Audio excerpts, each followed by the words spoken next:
Alright, what's going on, y'all? It's Cooper here, one half of FCSN. It is that time of the week to break down this weekend's games in college football.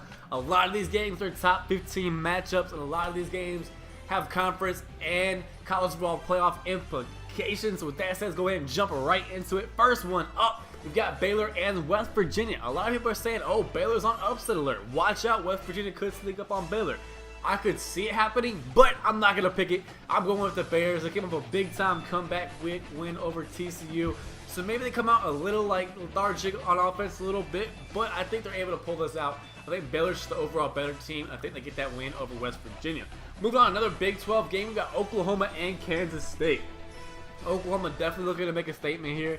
It's going to be a big-time game. They need to win this. It's a top 15 matchup, 11 versus 14. Actually, both of these teams need to win this game. So this means a lot. Both these teams are going to go really hard at each other. This will be a fun game to watch, but I've got the Sooners.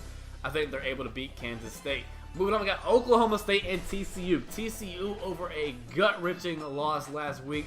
So Baylor, they had like a 21-point lead in the fourth quarter, and they just blew it. And I think they're going to have a hard time getting over it. I think Oklahoma State's a very impressive team. The only loss they have on the season is to Florida State. And I think they come in and beat TCU. I have them getting that upset over the TCU Horned Frogs.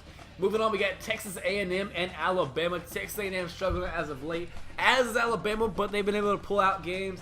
I think Alabama here gets the win. I think Alabama, this is the week where they make a statement saying, I know we've been struggling. We got ready to get things together, though. We're going to dot our T's and cross our I's. And I think that's not backwards. Dot your I's and cross your T's. And they come out and make a big-time statement. I think they win this game big over Texas A&M. Moving on to the next one, we got a Pac-12 matchup against Arizona State and Stanford. Arizona State coming off a big win over USC.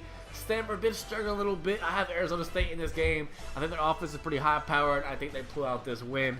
Big-time win for their program and for the Pac-12. Moving on, though, we have Tennessee and Ole Miss. Tennessee, they can give you a tough game. They got a pretty solid defense.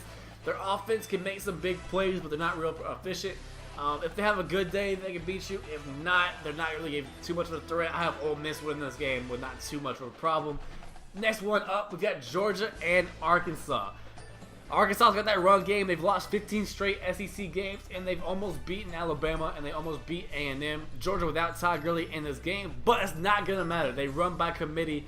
They've got great depth at running back, and I think they're able to run over Arkansas, move the ball at will, and then that defense stepped up last week versus Missouri, and I think we see more of the same here. I have the Georgia Bulldogs pulling this one out over Arkansas, a big-time SEC win. And then the game everyone's been looking forward to for a few weeks, including myself. I'm going to be there. It's going to be crazy. Florida State and Notre Dame. Florida State, people are just talking about like crazy. Jameis Winston this, Jameis Winston that. Oh man, he's overrated. He's doing this, he's doing that. He should just be suspended. He's on the field. Whatever you want to say, whatever you want to hate. He hasn't been convicted of anything yet. He is on the football field. Jameis Winston will play this game, and I think they beat the Notre Dame Fighting Irish. Notre Dame's been a very impressive team this year. They've been a little bit of turnover prone with Everett Golston. He has been the most taking care of the ball, and they had not the greatest game versus North Carolina last week. But they've been very impressive overall. They've been a very impressive team. Florida State, people are hating on them, saying they're not winning by enough. But this team, they know how to win, man. That Clemson game, they didn't have Jameis Winston. They pulled that game out over overtime. And this team just has that instinct. When they need to turn it on, they need to make a play, they're able to do it. And I think here they make a statement, and they beat Notre Dame. I don't want to say it's going to be a bad game, or a bad blowout, but I think Florida State wins the game pretty handily. I think they come out and say, you know what, I'm tired of people hating on us. We've had all this adversity. It's us against the world. Let's go out there and make a statement.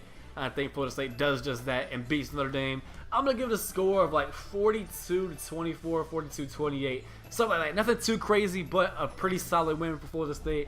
And I think they'll reclaim number one ranking in the country. With that said, let me know what your picks were down in the comment section below. What games you're looking forward to this weekend. Follow me on Twitter at CooperFCSN. Like the video if you enjoyed it. And subscribe if you like videos like this. Hope y'all enjoyed the video. And this is Cooper signing out.